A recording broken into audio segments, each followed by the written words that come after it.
여러분 안녕하십니까? 라디오 오늘 강지혜입니다. 미국이 내년 2월 열리는 베이징 동계올림픽에 외교적 보이콧을 하겠다고 밝힌 이후에 영국과 캐나다, 호주, 동맹국들의 동참이 잇따르고 있습니다. 여기에 일본도 보이콧을 검토하고 있는데요. 백악관에선 보이콧 여부 결정은 각국이 내려야 하는 것으로 그들에 달린 문제다라고 했지만요. 우리로선 압박감을 느끼지 않을 수 없게 됐습니다. 미국은 이 중국의 소수민족 학살과 반민도적 범죄, 인권 유린을 이유로 들고 있지만 속내는 글로벌 패권을 둘러싼 미중 갈등이 핵심이죠. 우리로선 정치, 외교, 경제, 안보 여러 면에서 중국을 등진다는 게 쉽지 않아서 매우 난감한 상황입니다. 하지만 우리 이렇게 계속해서 전략적 모호성을 선택해야 할까요? 아니면 확실한 입장을 정해야 할까요? 어느 쪽이 더 국익에 도움이 될까요? 외교적 지혜가 굉장히 많이 필요한 시점입니다. 12월 10일 금요일 라디오 오늘 광고 듣고 시작합니다.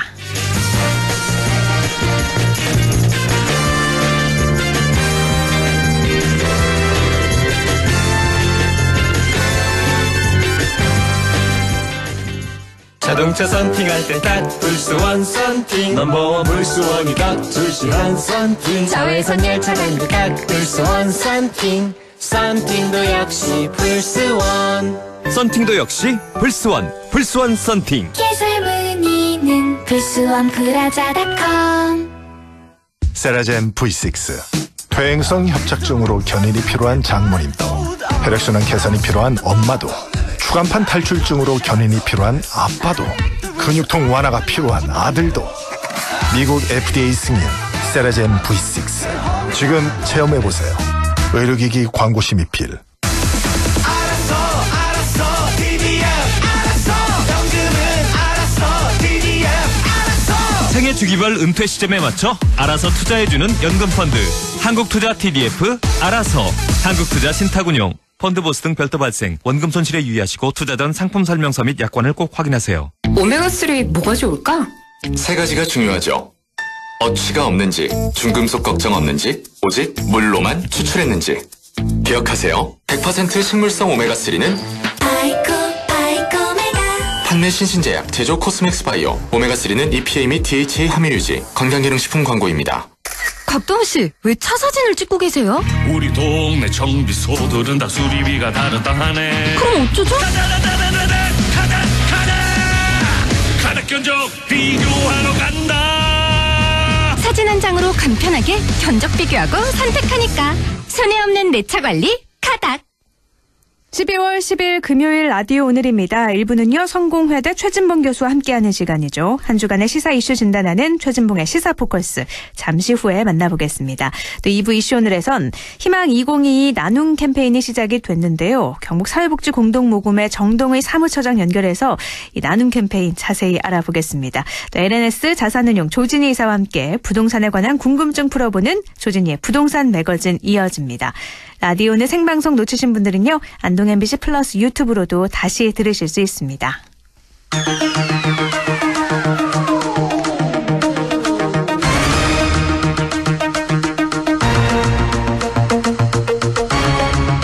최진봉의 시사포커스 성공회대 최진봉 교수와 함께합니다. 교수님 안녕하세요. 네, 안녕하십니까. 어제였어요. 추미애 전 법무부 장관이 건진요, 그러니까 건희 씨에게 진실을 요구한다. 이런 제목의 SNS 글을 올렸는데 네. 국민의힘 대선 후보 부인이죠. 김건희 씨에게 의혹에 대한 해명을 촉구한 건데 의혹이 좀 많긴 하죠.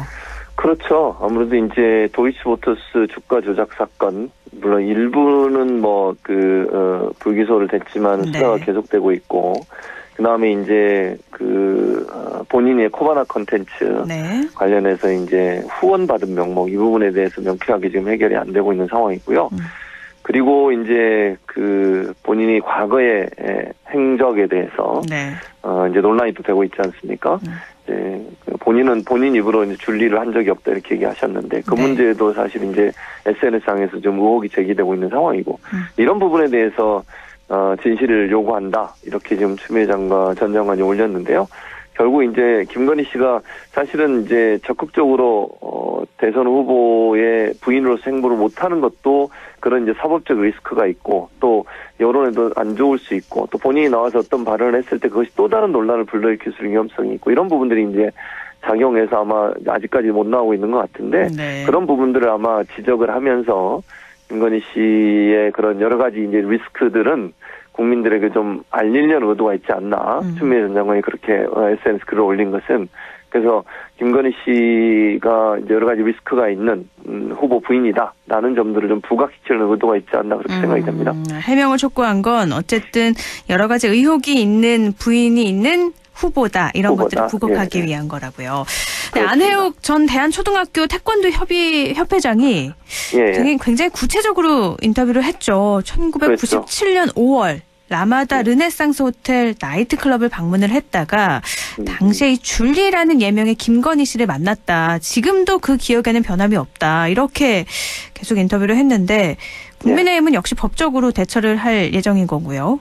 그렇죠. 이거 뭐 가짜뉴스다. 명백한 가짜뉴스다라고 얘기하면서 법적 대응을 하겠다고 얘기를 했습니다. 이렇게 얘기를 하고 있고 그러다 보니까 언론에 이제 보도가 되기 시작했어요. 법적 대응한다고 하니까 이 문제에 관련해서 보도가 더 많이 됐는데 그래서 이제 뭐 진실은 모르죠. 현재 상황에서 우리가 뭐 어떤 말이 맞는지 틀린지 모르겠지만 일단 이런 증언이 나왔으니 그리고 만약 법적 고소를 하게 되면 진실관계를 밝혀야 되지 않겠습니까? 이 보도가 사실인지 아닌지를 확인해야 되잖아요. 그럼 이제 불가피하게 이제 수사를 해야 되겠죠. 정말 이분이 말한 것처럼 그 당시에 거기 있었는지 또 그렇게 그 조 회장이 그런 특별한 공간을 마련해서 접대를 하고 접대하는 과정에서 김건희 씨가 만약 있었다고 하면 그건 이제 문제가 되는 거니까요. 그래서 그 부분은 아마 이제 수사를 하겠죠. 만약에 국민의힘이 고소를 하고 고발하고 법적 조치를 하게 되면 진실관계를 확인하기 위해서 불가피하게 수사가 들어갈 거라고 저는 봅니다. 그래서 결과가 나올 걸로 보여지고 다만 이런 의혹이 나오게 되면 이게 언론에 보도가 되고 또 SNS에서 이제 유포가 되고 있잖아요. 그런 상황이 나오면 상당히 곤혹스러운 부분이 있을 거예요. 이 진실관계가 다 밝혀지기 전에 이런 뉴스가 나오는 것만으로도 윤석열 후보나 김건희 씨한테는 상당히 부정적 이미지가 생길 수 있거든요.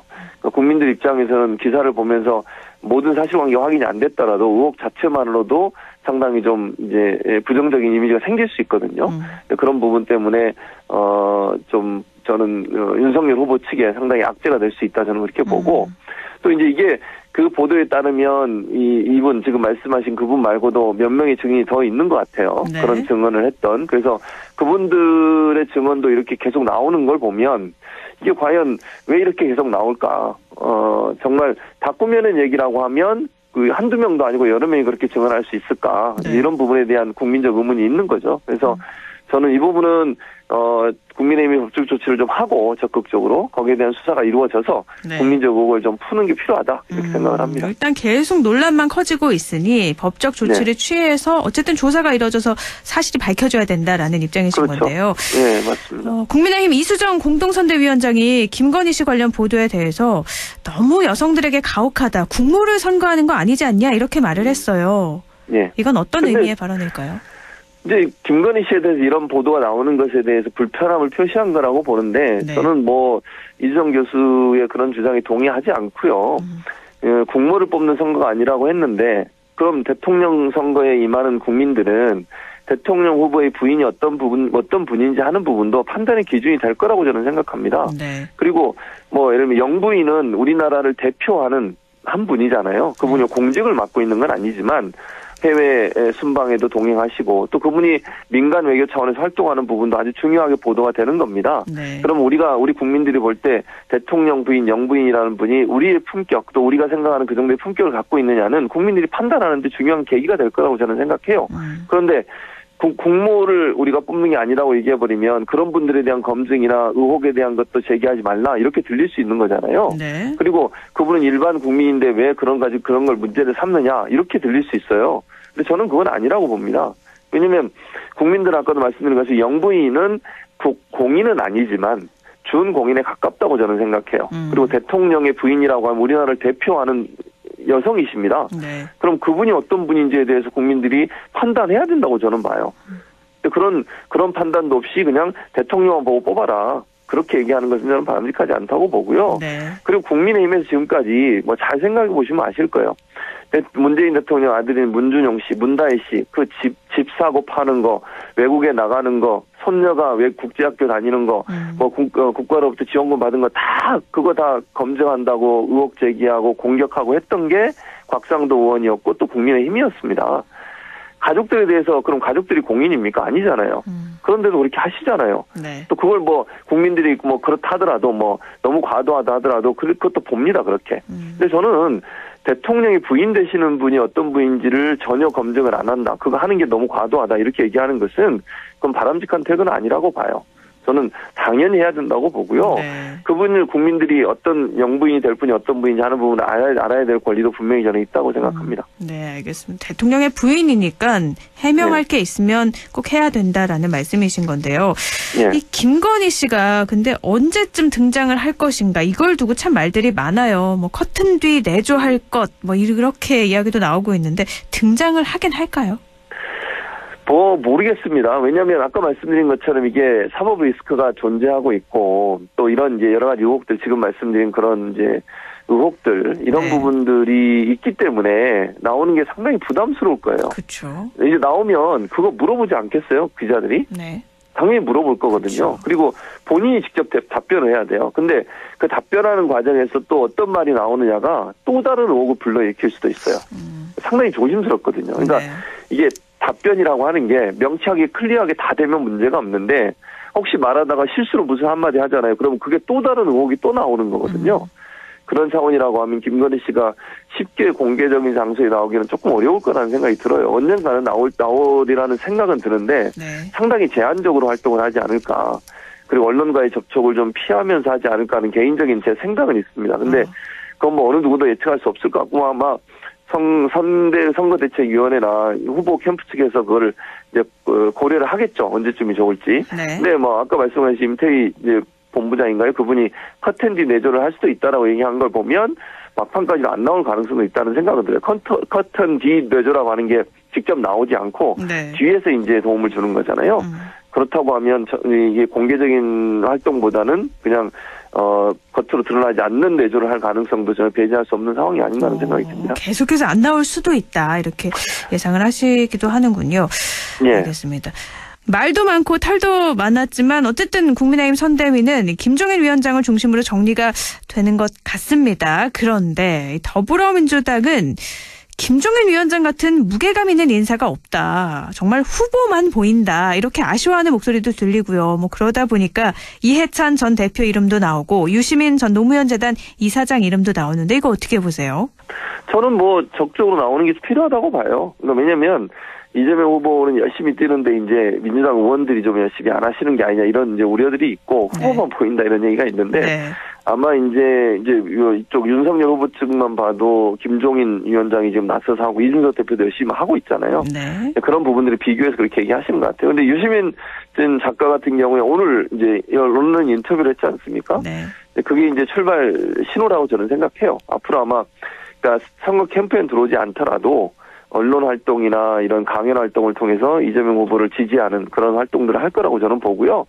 이해찬 대표도 지금 현재는 뒤에서 이제 활동을 하고 있는 것으로 저는 알고 있거든요. 네. 공식적인 직책은 맞지 않았지만 그래서 그런 부분을 하면서 필요하다고 하면 선대위에서 중요한 역할을 할 수도 있다. 저는 그렇게 봐요. 그래서 이제 상황이 어떻게 돌아가는지를 좀 보고 여론의 추이도 좀 지켜본 다음에 정말 그런 이제 이해찬 전 대표처럼 카리스마 있게 당을 이렇게 리드해 갈 수 있는 분이 필요한 상황이 되면 제가 볼 때는 전면에 나설 수도 있다. 저는 그렇게 보고 있고요. 네. 아마 지금도 제가 알고 있기로는 겉으로 드러나질 않지만 많은 부분 좀 활동을 하고 계신 걸로 알고 있어요. 그래서 그게 전면에 나올 거냐 아니면 그냥 지금처럼 이제 뒤에서 그걸 도울 거냐 하는 부분의 차이라고 저는 보는데 그런 뭐 상황이 필요하다고 하면 아마도 네. 이해찬 대표 같은 전 대표 같은 경우도 등장할 가능성은 충분히 있다고 봅니다. 대선이 가까이 올수록 누군가는 등장을 할 것 같다. 네. 알겠습니다. 근데 국민의힘은 뭐 선대위가 출범을 했는데 갈등 요소는 여전히 많이 남아 있어서요. 이게 봉합이 완전히 된 건 아닌 것 같아요. 그렇죠. 이게 봉합이 완전히 됐다고 볼 수가 없는 게 김병준 지금 상임선대위원장과 김종인 총괄선대위원장 사이의 갈등은 아직 다 수면 아래 가라앉아 있지만 완전히 해결된 것처럼 보이진 않아요. 물론 오늘 뭐 김병준 상임선대위원장이 언론에 나와서는 우리 사이 좋다, 괜찮다 이렇게 말씀을 하셨는데 뭐 당연히 언론에 나와서 이렇게 얘기하죠. 언론에서 뭐 사이 안 좋다 이렇게 얘기할 수는 없잖아요. 네. 그러나 경제 정책에 있어서 너무 다른 생각을 갖고 계세요, 두 분이. 그런 부분도 있고 또 상임선대위원장 입장에서는 김병준 선대위원장 입장에서는 좀 섭섭함이 있지 않을까 하는 생각은 듭니다. 본인이 원톱으로 하고 있다가 김종인 총괄 선대위원장 들어오면서 본인의 존재감이 이제 완전히 좀 축소가 됐거든요. 네. 그래서 본인의 역할을 찾는 데 상당히 고민이 될 수 있다. 왜냐하면 총괄 선대위원장이 모든 걸 지금 진두지휘하는 구조가 돼버렸어요. 그럼 중간에 본인이 끼어 있는데 네. 어느 정도까지 역할을 할 수 있을지. 요런 부분이 저는 조금 우려가 되고 이제 앞으로 갈등 요소라고 하면 임태희 본부장인가요? 그쪽을 이제 김종인 총괄선대위원장이 들어오시면서 만들었거든요. 네. 근데 그 조직을 김종인 총괄선대위원장이 중점적으로 활용하지 않을까 하는 게 제 개인적인 예측이고 그랬을 경우에 기존에 이제 선대위에 있는 분들 또 윤핵관이라고 보통 얘기하는 네. 윤석열 핵심 관계자 이분들도 그대로 지금 있거든요, 현재. 네. 물론 약간 소리를 죽이고 있지만 활동은 계속 할 거라고 저는 봐요. 그러면 그분들 간의 갈등이 계속 수면 아래 가라앉아 있을까. 어떤 사안이 있거나 어떤 이슈가 되면 충돌할 가능성 저는 네. 충분히 있다고 봅니다. 윤핵관과의 갈등. 그리고 김종인하고 또 김병준 두 위원장의 정부 역할을 둘러싸고 뭐 정책 노선상의 차이가 좀 있잖아요. 네, 그렇죠. 네, 이 부분도 맞아요. 어떻게 될까 싶기도 한데요. 그러니까요. 그러니까 정책 노선의 가장 큰 차이는 경제 정책에 대한 부분이에요. 그러니까 네. 이번 선거에서 경제 정책이 중요한데 김병준 상임선대위원장은 이게 시장 자본주의자거든요. 그러니까 과도한 시장 개입을 비판하는 입장인 거죠. 그렇죠. 네. 정부가 개입하면 안 된다는 거예요. 네. 시장에 그냥 맡겨놔야 된다. 근데 반대로 김종인 총괄선대위원장은 경제민주화 주장하면서 국가가 일정 부분 개입해야 된다고 주장해요. 네. 왜냐하면 이게 이제 그 상대적 박탈감이나 아니면 양극화가 심해진다는 거죠. 시장에 맡겨놓으면 돈이 많은 사람은 계속 돈을 많이 벌게 되고 돈이 없는 사람은 더 없어지게 되니 네. 국가가 개입을 해서 공정하게 좀 이루어지도록 하고 또 일정 부분 복지 정책을 써서 없는 사람 있는 사람 간에 어떤 좀 물질적인 교류가 이루어지게 해야 된다. 그게 이제 여러 가지 제도를 통해서 말씀하시는 거예요. 네. 그러니까 돈을 뺏는다는 게 아니고 뭐 세금 제도든 아니면 여러 가지 지원 제도 이런 제도를 통해서 사회적으로 이제 어려운 상황에 있는 분들을 도와서 그분들이 경제적으로 어느 정도 성장할 수 있는 기회를 만들어줘야 된다. 공정거래위원회 이런 데가 적극적으로 활동을 해서 대기업이 중소기업에 뭐 이렇게 갑질을 하는 행위들도 막아야 된다. 이런 거거든요. 근데 이런 부분들이 충돌하는 거예요. 그러니까 전혀 다른 시각이거든요. 경제 정책에 있어서. 그러다 보니까 이런 부분들이 하나로 어떤 방향으로 갈 거냐 경제가. 네. 제가 볼 때는 김종인 전 비대위원장 쪽으로 갈 가능성이 높다고 봐요. 그분이 이제 키를 쥐고 있으니까. 네. 근데 어느 순간 이제 이게 논란이 되고 막 이슈가 되면 김병준 상임선대위원장이 거기에 반기를 들지 않을까 하는 우려가 있는 거죠. 근데 그런 부분들을 어떻게 잘 조율해 나갈 거냐 하는 부분. 그것이 이제 정책적으로 충돌할 수 있는 위험성을 줄일 수 있느냐, 아니면 그게 이제 수면으로 떠올라서 부각되느냐 하는 부분에 어떤 기준점이 되지 않을까 이런 생각이 듭니다. 겉으로는 봉합이 됐지만 아직까지 수면 아래에는 갈등 요소가 많기 때문에 이 부분을 또 지켜봐야 될 것 같습니다. 오늘 말씀 여기까지 나누죠. 고맙습니다. 예, 감사합니다. 최진봉의 시사포커스 성공회대 최진봉 교수와 함께했습니다. 라디오 오늘 1부는 여기까지고요. 저는 광고 듣고 2부에서 뵙겠습니다. 할인점보다 더 실속 있고 편의점보다 더 편리하게 살 수 있는 곳, 시장보다 더 정이 넘치고 백화점보다 더 품격 있는 곳, 이런 곳이 없을까요? 네, 우리 동네 우리 할인점 홈마트가 있습니다. 지난 25년간 항상 고객과 함께한 홈마트. 용상점, 자이점, 신용주점, 서천점에서 새롭게 고객님께 다가갑니다. 홈마트. 가구 살 땐 꼭 한번 가보자. 안동 명품 가구 백화점. 흑표 흑침대, 양성국 갤러리, 금성침대, 한국 가죽 소파, 장수돌 침대. 다양한 브랜드 가구를 한 곳에서 쇼핑할 수 있는 대형 가구 전시장. 안동 명품 가구 백화점. 예, 며느라. 밥 했어? 설거지 했어? 쓰레기 버렸어? 청소했어? 빨래했어? 개밥 줬어? 아들 낳았어? 딸 낳았어? 아무것도 안 하고 싶다. 이미 아무것도 안 하고 있지만 더 격렬하게 아무것도 안 하고 싶다. 지금은 그냥 라디오만 듣고 싶다. MBC 라디오. MBC 라디오. 라디오 청취자 10명 중 4명이 듣는 방송. 국가대표 라디오 MBC 라디오. 영화보다 더 감동적인 신이 있습니다. 코로나 의료진의 영웅신, 발코니로 떠나는 여행신, 그리고 모두가 기다려온 백신. 국민 모두가 만들어주신 최고의 신들이 있기에 해피엔딩 신은 멀지 않았습니다. 공익광고협의회. 마음을 열어줘. 다가가 나 속삭이도록 언제나 내 생각으로 행복해야 해요.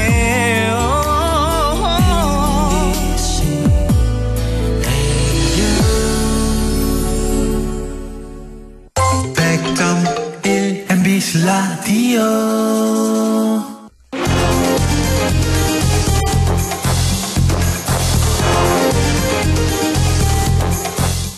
여러분께서는 지금 시사정보 프로그램 라디오 오늘을 듣고 계십니다.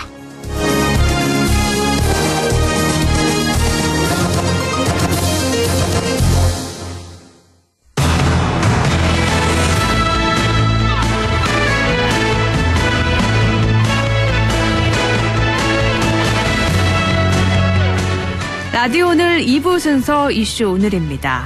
지난 1일이죠. 경상북도와 경북사회복지공동모금회가 도청에서 희망 2022 나눔 캠페인 출범식을 가졌습니다. 코로나19가 계속되는 상황 속에서 도움이 필요한 이웃들 더욱 많아졌죠.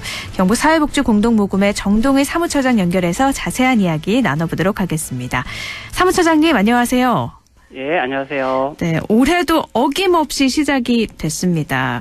12월이 되면 이제 시작이 되는 건데 경북도청 광장에서 많은 분들이 참석한 가운데 출범식을 열고 모금 대장정 들어간 거죠?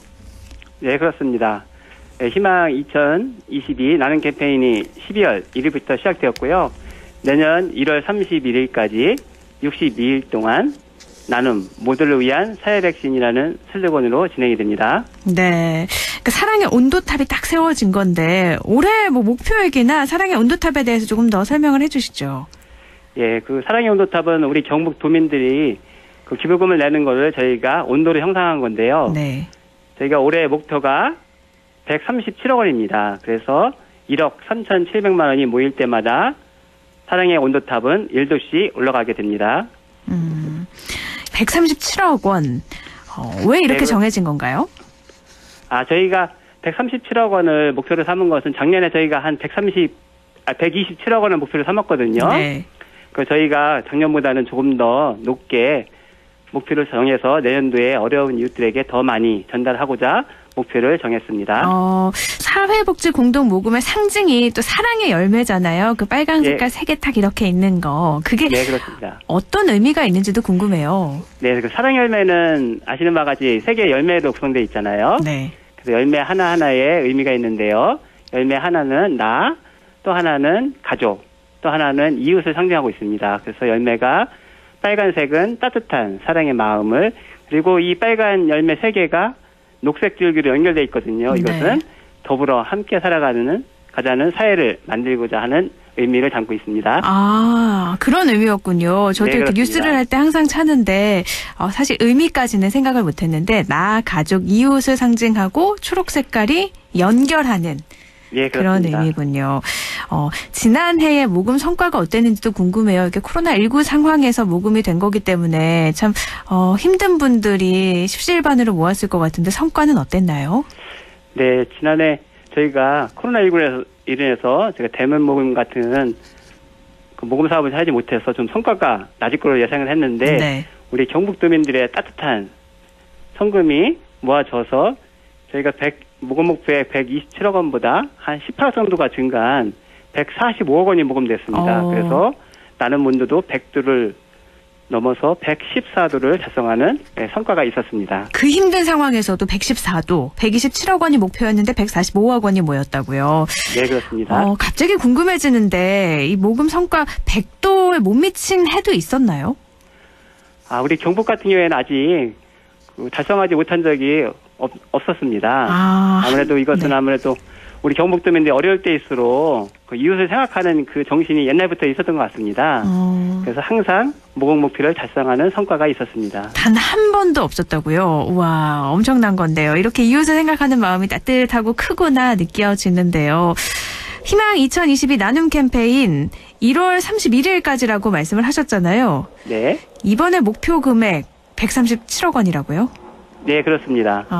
사랑의 나눔 캠페인은 내년 31일까지 62일간 진행이 됩니다. 근데 여전히 코로나가 계속되고 있는 상황이라서 모금 활동에 조금 힘들지 않을까 싶기도 한데 지장이 없을까요?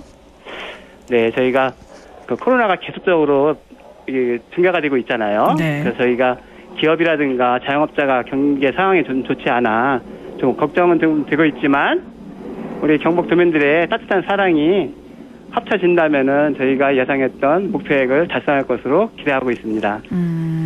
이번에도 경북도민의 저력이 어떤 빛을 발하지 않을까 생각을 하시는 것 같은데요. 네.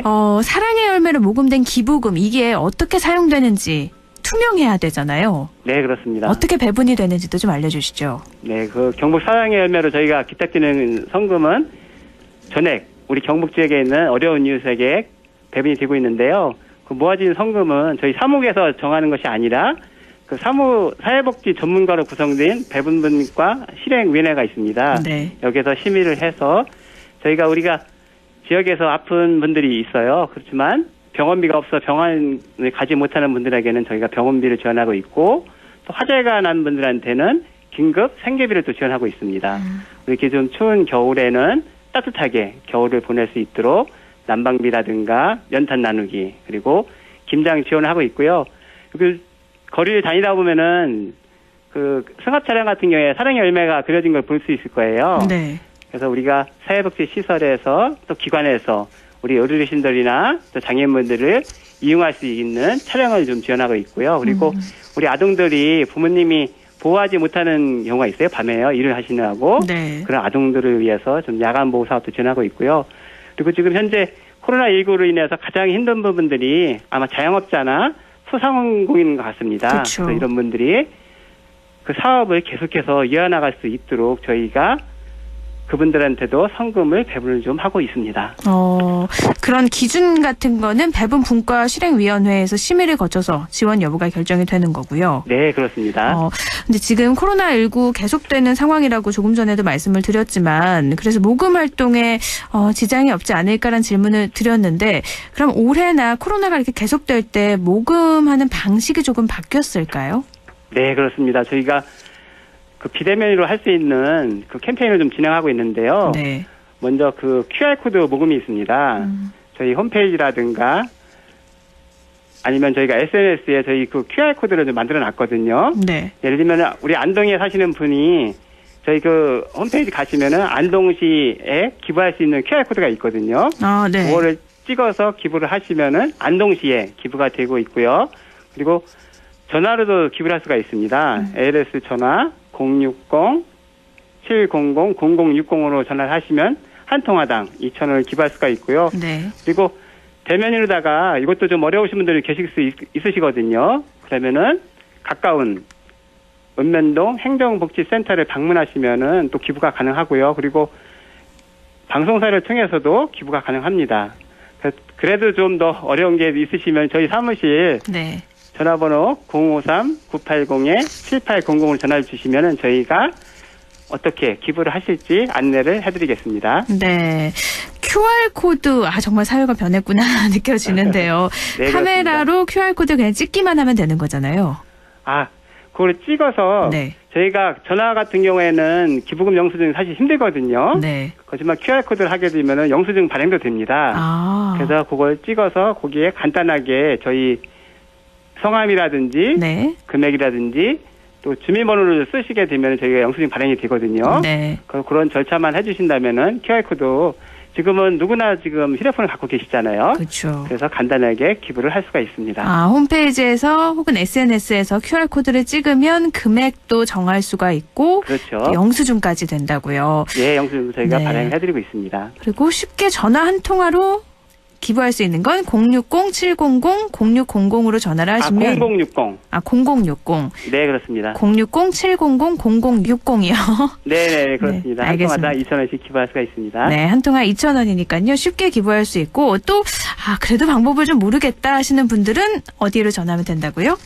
저희 사무실 053-9800-7800으로 전화 주시면 저희가 자세하게 안내해드리겠습니다. 네, 980-7800번으로 전화하시면 되겠습니다. 네. 올해도 사랑의 온도 이제 몇 도가 될지 저희가 뉴스에서도 계속 이제 보도를 할 텐데요. 끝으로 당부하고 싶은 말씀도 있으실 것 같아요. 네, 저희도 지금 말씀하신 대로 나눔 온도가 100도가 사실 달성하는 것이 쉽지는 않을 것 같거든요. 그렇지만 지금까지 우리 경북 도민들의 큰 사랑이 있어서 계속적으로 나눔 온도를 100도로 달성한 것 같습니다. 저희가 어려운 분들을 돕는 희망 2022 캠페인에 우리 경북 도민들의 따뜻한 관심과 참여를 부탁드리겠습니다. 네, 청취자 여러분, 올해도요, 물론 힘드신 분들도 많이 계시지만 또 어려운 이웃도 있으니까 함께 이렇게 눈을 돌려서 도움을 좀 주시는 건 어떨까 싶습니다. 오늘 말씀 여기까지 나누죠. 고맙습니다. 네, 감사합니다. 경북사회복지공동모금의 정동의 사무처장이었습니다. 라디오 오늘에서는 청취자 여러분의 참여를 기다리고 있습니다. 우리 지역에서 발생한 사건 사고 소식이나 함께 토론하고 싶은 내용을 안동 MBC 홈페이지 라디오 오늘 게시판에 올려주시기 바랍니다. 전화와 문자 참여도 하실 수 있습니다. 전화는 851국에 7191번, 문자는 샵 0913번으로 보내주시면 됩니다. 문자는 단문 50원, 장문 100원의 정보 이용료가 있습니다. 여러분의 많은 참여 바랍니다.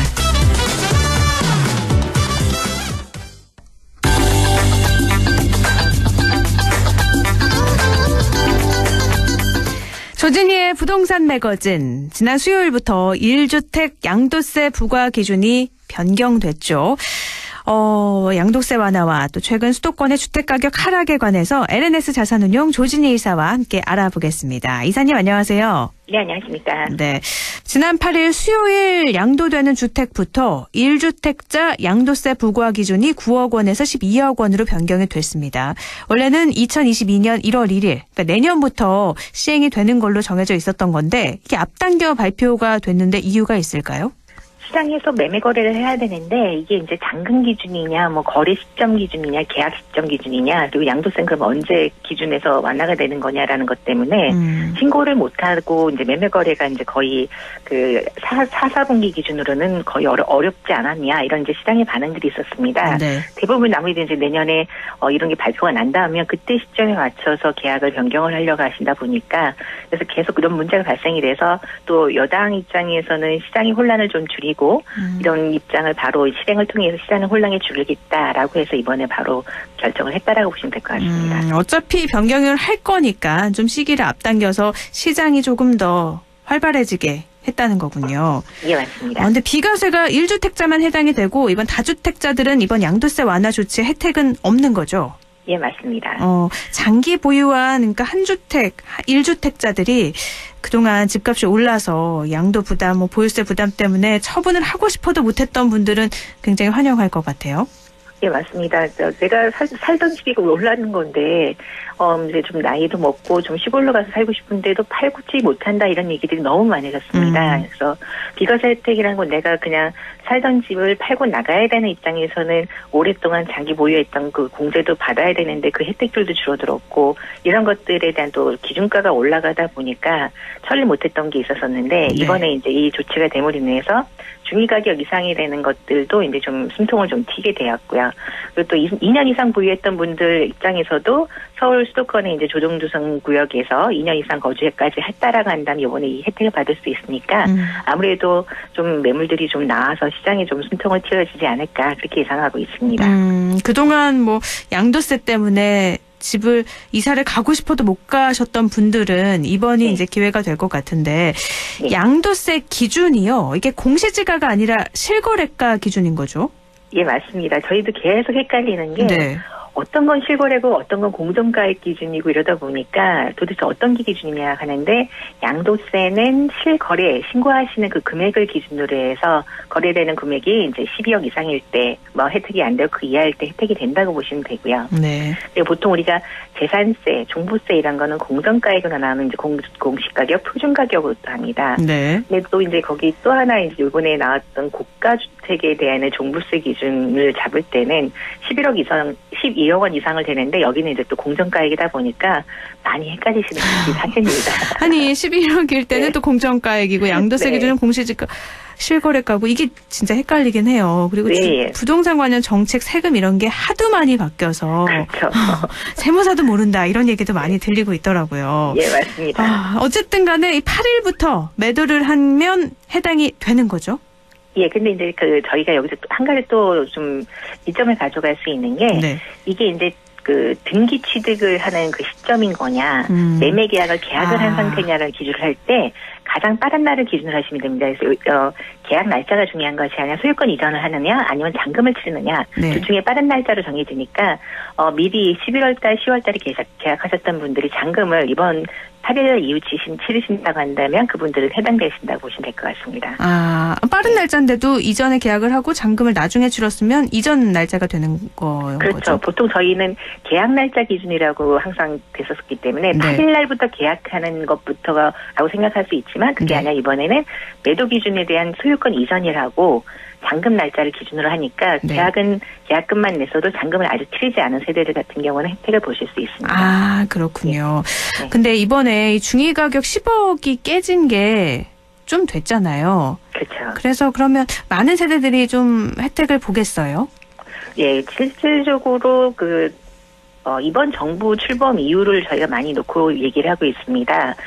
가장 많이 올랐다라고 볼 수 있는데 이번 출범 때 이제 입주했던 세대들이 이 양도세 문제 때문에 5년 정도 아니면 4년 정도 3, 4년 정도 살고 보통 아이들 학교 때문에 이사 가셔야 되는 분들이 이사를 못 가셨는데 네. 이번 기회를 통해서 이제 좀 실거래가 기준에서 서울시 평균 가격이 한 10억 정도 되니까 12억까지 양도세 비과세가 되니까 혜택들이 굉장히 많이 늘어난다고 보시면 될 것 같습니다. 통상적으로 이번 정부 출범 때 한 5, 6억 정도 되는 아파트들이 거의 지금 10억에서 12억까지 올랐으니까요. 네. 예, 대부분 해당된다고 보시면 될 것 같습니다. 집값이 하도 올라서 대부분이 해당이 된다고요. 이번에 양도세 비과세 혜택을 이렇게 적용이 되면 매물이 아무래도 좀 많이 나올 거고 그러면 시장에서 부동산 가격을 조금 안정을 찾을 수 있지 않을까 이런 기대도 있는데 네, 이번 기획재정부에서도 발표를 했습니다. 이번에 주택 가격이 계속 하락하고 있어서 안정화가 되고 있다라고 해서 이제 좋은 내용의 이제 발표를 했는데 세계적으로 지금 서울 시내를 놓고 봤었을 때 양극화가 점점 뚜렷해지는 추세가 있습니다. 최근 들어서 10억이라는 중위 가격이 깨진 다음에 이른바 노원구, 도봉구, 강북구에 해당되는 노동구강 쪽의 아파트들이 네. 저희가 이 가격이 정상이냐 할 정도로 정말 너무 심하게 올랐었습니다. 근데 그것들이 최근 들어서 1억 이하까지도 떨어지기 시작했는데요. 네. 이분들이 아무래도 이제 더 늦어지면 안 된다 해서 연골 투자를 하셨던 분들이 대출금리 오르고 문제가 되니까 이제 매도로 다 전환하는 시점들이라 보니까 이 물건들이 좀 나오고 있고요. 근데 상대적으로 지금 재건축이나 강남 재개발을 기대하고 있는 데는 지금 끝모르게 또 계속 오르고 있는 상태입니다. 그러다 보니까 서울 내에서도 양극화에 역시 똘똘한 한 채 얘기는 계속 나오고 있는 상황이다 보니까 또 하나는 그런 건 또 있습니다. 저희도 지방시장에서 지금 가장 크게 시장을 이끌었던 대구시장이 최근 들어서 미분양이 계속 올라오고 있고 세종시 공무원들에 대한 어떤 특혜들이 없어지고 나면서 매물량이 계속 급증하면서 가격 하락을 하고 있다 보니까 평균적으로 좀 하락할 수 있는 기회가 오지 않았느냐. 그래서 이제 좀 지켜보자라는 관망세도 뚜렷하게 나타나고 있습니다. 그전에도 말씀을 하셨죠. 부동산 가격이 안정화가 되려면 강남 시장이 어떻게 되는지를 지켜봐야 되는데 강남권은 여전히 상승하고 있는 거니까 가격 안정화는 지금은 조금 섣부른 판단이 아닐까 이렇게 말씀을 해주셨어요. 근데 오세훈표 재건축 재개발 발표 또 공공 재개발 발표 이후에 서울에서 공급 부족을 대체할 수 있는 활성화 대책이 될 거다 이렇게 보고 있는데 어떤 상황인가요? 예, 우선은 서울에서 사업이 전수됐던 지역들이 대부분 재건축 재개발 지역에 대한 어떤 분양가 상한제 뭐 이런 것들 각종 규제 때문에 조합이 진전을 시키지 않았던 것들이 컸었습니다. 네. 그러다 보니 자연 발생적으로 늘어나야 되는 공급량이 늘어나지 못했고 신규 사업지가 이렇게 큰 부지도 없었기 때문에 거의 4년 가까이 뭐 좀 신규 늘어날 부분들이 없었다라고 저희가 보고 있는데 네. 최근 들어서 이제 오세훈 시장표가 바뀐 것 중에 하나가 재건축보다는 리모델링을 통해서 사업 속도를 낼 수 있게끔 규제를 좀 완화해 주다 보니까 기다렸던 단지들 중심으로 해서 좀 더 빨리 할 수 있는 단지들이 계속 인허가를 내고 있습니다. 그래서 한강변에 있는 용산 뭐 대표적인 아파트들도 하고 있다 보니까 이거에 대한 시장 기대치도 굉장히 많이 올라가고 있습니다. 그리고 이제 그동안 이제 좀 낙후되어서 방치되었던 서울 도심 안에 있는 공공 재개발 지역이 지금 이제 선정이 됐던 것들을 좀 더 빨리 추진하겠다라고 해서 가고 있는데 문제는 이거는 이제 그 공공 재개발 목표로 돼서 어느 정도 주민하고 동의가 된 세대들은 상관이 없는데 이번에 이제 도정법 개정안이 생각보다 빨리 되어지지 않아서 공공이 땅을 사서 재개발을 해서 재건축 초과이익 환수제라든가 이런 걸 벗어날 수 있는 개발을 하려고 했던 목적의 사업은 거의 답보 상태거나 아예 유보가 된다라고 보시면 될 것 같습니다. 그러면 이 서울 중심지 뭐 이렇게 재개발 재건축이 잘 이루어진다고 하면 네? 공공 재개발은 잘 이루어지지 않고 있고요. 그러면 그렇죠. 어떻게 되면 집값은 서울 중심지는 더 많이 오르고 다시 또 서울로 더 몰려드는 현상이 또 커지지 않을까 우려도 되는데요. 맞습니다. 지금 말씀하신 것처럼 아까 그 노도강은 떨어지고 있는데 강남은 오르고 있다라고 말씀을 드리는 게 네. 지금 뭐 한강변 중심으로 해서 대표적인 아파트들의 뭐 3.3제곱미터당 뭐 보통 저희가 그 가격이 1억을 이미 넘어선 지 오래됐는데 이미 1억 5천까지도 가격을 형성하고 있고 평당 1억 5천이요? 예. 네. 네, 그리고 이제 지금 가장 크게 이제 반포 LG구 사업이 입주 수요가 늘면서 그 주변에 있는 뭐 그 관악구 쪽까지 이제 아파트들 일부까지는 계속 오르고 있는 상태입니다. 그리고 말씀하신 것처럼 그 잠실의 마이스 산업이 이제 추진이 되면서 예산별로 일대 12평형이라는 아파트 좀 작은 평형 아파트거든요. 네. 벌써 이것도 12억 5천, 뭐 13억까지 가격이 가고 있기 때문에 강남 가격이 지금 떨어지지 않는 이상은 아파트 평균 가격이 낮아질 거라는 기대는 좀 하기 어렵지 않을까 그렇게 보고 있습니다. 지금 뭐 제가 어디서 들었는데 강남 아파트들 신고가 지금 계속 찍고 있다. 예. 이런 연락을 받고 있었거든요. 예, 맞습니다. 아, 정말 강남 가격은 무섭네요. 근데 이번에 기재부 부동산 장관 회의에서 통합 공공임대 추진 현황 또 향후 계획을 보면은 이게 질 좋은 평생주택 이런 표현이 나오잖아요. 예, 맞습니다. 장기 거주, 중형, 평형 공급을 골자로 하고 있는데 이 내용도 조금 살펴주시죠.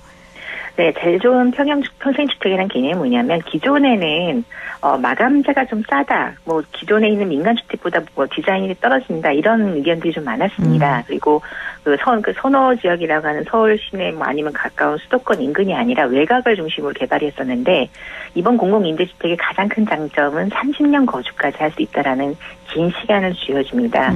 그러다 보니까 이사 걱정 없이 그 사이에 내 집에 대해서 살면서 목돈을 좀 마련할 수 있는 기준이 되고 살면서 소득 수준이 이제 증가하시면서 가져갈 수 있다라는 거고 그다음에 이제 그 중간에 나가야 되는 태거 리스크를 해소할 수 있다라는 게 가장 큰 장점이라고 볼 수 있을 것 같고요. 네. 무엇보다도 이제 그 여러 가족이 살려가는 3인에서 4인 가족 기준으로 있었을 때 중소형 주택이 아닌 소형 주택 공급이다 보니까 셋이 살긴 좀 어려웠습니다. 근데 이제 전용 기준으로 해서 60에서 85m 제곱이니까 30평형대까지 넓게 이제 확장이 되는 네. 도요입으로 공급을 하게 되니까 아무래도 이제 그 기존에 선호하던 민간주택 규모의 그 아파트로서 이제 들어갈 수 있다라게 된 거고요. 최신 뭐 기법까지는 아니더라도 네. 도어락이라든가 바닥재라든가 홈시어터 시스템이라든가 이런 것들도 이 수준에 맞춰서 어느 정도 가격을 올려서 공급을 하겠다. 이렇게 이제 발표를 하고 있습니다. 그리고 내년 1월에 발표되는 이제 입주 물량이 이른바 가장 선호하는 과천 지식타운 그다음에 남양주 별내 지역이다 보니까 아무래도 이제 그 도시 근로자 중위소득 150% 이상 되신다는 거 한다면 한 번쯤은 신청해 보시는 게 좋을 것 같습니다. 경쟁률은 어떻게 예상하세요? 이게 경쟁률이 이 과천 지식정보타운이나 남양주 별나라고 한다면 꽤 높지 않을까 저희가 생각을 합니다. 중위소득 150%를 기준 놓고 본다면 이제 3인 기준에서 거의 800만 원 정도의 월급을 받는 분들이시니까 부부 합산해서 자녀까지 가지고 계신 분들이 대상이 되실 수가 있거든요. 그럼 평균적으로 보통 이번에도 과천의 오피스텔이 거의 작은 평형이 한 10대 1, 많게는 100대 1까지 됐으니까요. 그 정도 이상은 되지 않을까 예상이 되어 있습니다. 알겠습니다. 그래도 공공임대주택이 어떻게 보면 고급화된 거잖아요. 그래서 그렇죠. 많은 분들이 좀 관심을 갖지 않을까 하는데 이것도 경쟁률이 세지면 또 쉽지 않으니까 또 다시 좌절하는 일이 있지 않을까 그런 점도 좀 우려가 되네요. 말씀은 여기까지 나눌게요. 고맙습니다. 예, 감사합니다. 부동산 매거진 LNS 자산운용 조진희 이사였습니다.